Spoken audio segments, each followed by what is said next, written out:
It's like if you're a cop. If you're a cop and you have a radar, and you see somebody speeding, and you shoot it, and okay, and you chase the person, and when you chase the person, you find out it was your wife. Honey, you're speeding. Oh, come on, sweetheart, it's me. Come on, let me go. Well, you see, there were other people, let's say. Hey, I know it's your wife, but the law is the law. You can't be a double standard, right? See, God cannot just let us go. Because Satan will say, God, you're not just. Someone broke the law. Someone broke your law. And you see, if another person was walking on the street, on the sidewalk, and said to her, hey, it's okay, just let her go. Well, the other people may say, who are you? You can't just eliminate that. Why? Because the law that was made was not his law, but it was the law by the city. But if somebody from the city, an official from the city, can say, look, I'll pay for it. It's okay. Let her go. Then he can do it because he represents the city. But you see, that's why it has to be Jesus. He represents God. Perfect. In obedience. He had to die. And he became the perfect sacrifice for us. And that's why it's important for us to understand that Jesus is the Lord and he is the one who died for us. You see, that's why we need a new heart. Because Jesus is the one that can only renew our hearts. He is the victor. Well, what does it mean to us? Let's have a few applications that's really quick, and hopefully this will help us understand. The first application for us, as Jesus is our victor, is number one, is that mean we are free. We are free from the penalty and the power of sin. And maybe it's hard for us to understand what does it mean to be free, because most of us never been to prison. Most of us never have a terminal illness. But let me give you a few example that maybe can relate to some of you, or help you to relate. Suppose you're a businessman. Suppose you're a businessman and then you declare bankruptcy because you're totally lost. Your business went under and you owe billions of dollars. And there's no way you can pay it back. There's just no way. And you know that you and your children and your children's children and children's children will never be able to pay back. The creditor is just going to go after you every single week. Pay it back, pay it back, pay it back. But one day one person came up to us and said, hey, it's okay. I paid your debt. How would you feel? The joy. Really? You paid it? I didn't deserve it. It's okay. I've paid for it. Suppose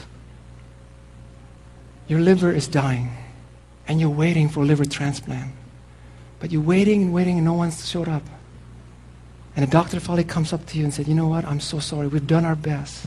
All the medicine, all the technology, we tried to preserve it, but your liver is just shutting down and there's no transplant, no donation, no donors that can donate their liver.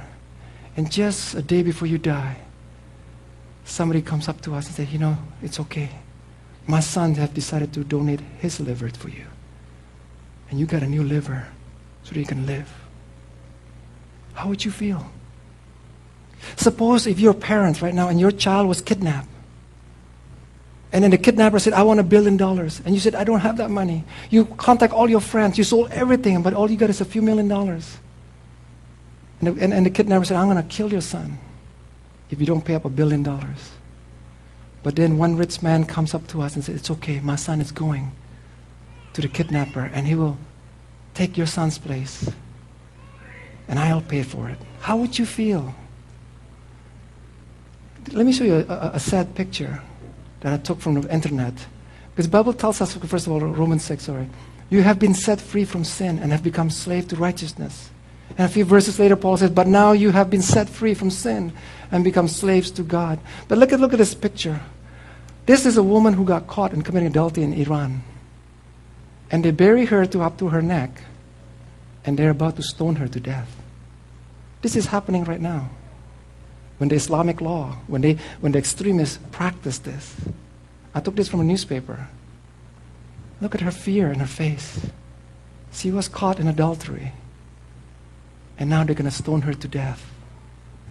But imagine when Jesus came to that woman who was caught in adultery, and Jesus said, let those of you who have no sin throw the first stone. And she asked the woman and said, now who's there to condemn you? No one, Lord. And that's right. Neither do I. Just go and sin no more. What am I saying, church? What does it mean, this application of we are free from the penalty of sin? It means that we should be the happiest people on earth. It means that we should be joy every day. Yes, maybe not have everything.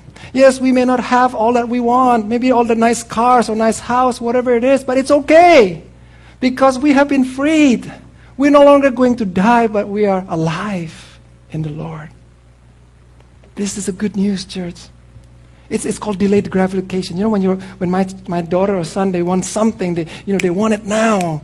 They get mad, they cry, they don't get it instantly. Especially even my son, Nicholas, I have an old computer and I turn it on, it takes 5 minutes to boot up. And he was clicking and clicking because he's waiting for them to come up, where's the game? Click, click, and he got mad at me. I said, just wait, okay, just 5 minutes. It's a slow computer, I know, it's wait. But he can't wait. He just wants instant gratification. That is the same thing for us, Christian church. As we mature in Christ, it's okay. Let's wait because the Bible tells us in 1 Corinthians 2:9, I love this verse. What no eyes have seen, no ears have heard, no was conceived in the hearts of man, what God has prepared for those who love Him. So it means that if you even have scuba diving to the deepest ocean and seen beautiful creatures, even if you have climbed Mount Everest and seen the whole world, God says you haven't seen nothing yet.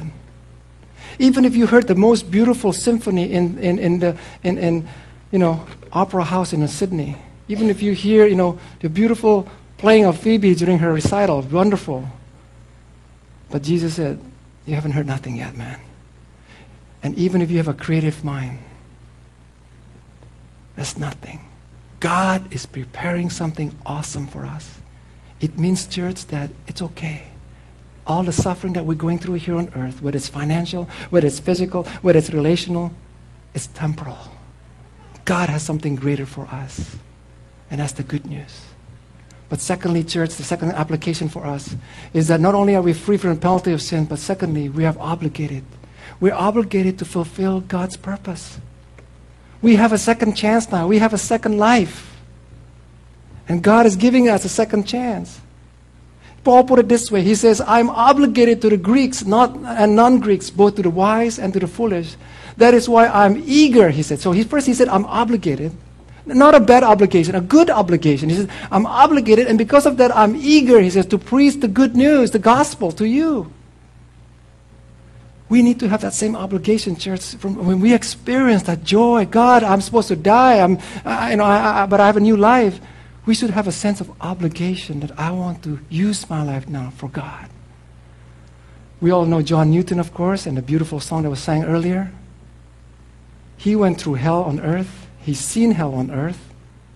As he was tortured, he was, beaten, and if you read his biography. But one day, finally, when he was in a ship, he was really sick in a storm. God touched his heart. He gave his life to God. But even dead, he still served himself. He became a captain of a slave ship that carries slaves. But finally, God really touched him. And he gave up his career.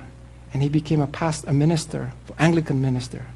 And of course, we know that he wrote that song, Amazing Grace, because he felt, the grace of God, how sweet it is that, save a wretched like me. He felt obligated. I want to serve God. And in 2005, maybe I showed this picture to you before, but in 2005, when I went to Kalimantan, here's a little church that our team visited. And that little girl beside me is a pastor of that church. And she told me her story because I asked her, how come you became a pastor? At that time, she was only about 18 or 19. I asked her, how did you become a pastor? She goes, well, I was an orphan. And my adoptive parents, Christians. But when I was an early teen, at 13 or 14, she said that I had malaria. And I became really sick. And my parents gave up on me because they thought I was just going to die because I was just so sick. But then she said one night when I was in the depth of my sickness, I had a dream or a vision. She couldn't tell which one is which because she was so sick, I guess. In her dream or in her vision, she saw she was going through this deep, round, black hole. But then she saw Jesus, she said. And she reached out and said, Jesus. And Jesus reached out to her. And she said, Jesus, please, if you spare my life, I will serve you. And sure enough, the next day she woke up and she was healed miraculously.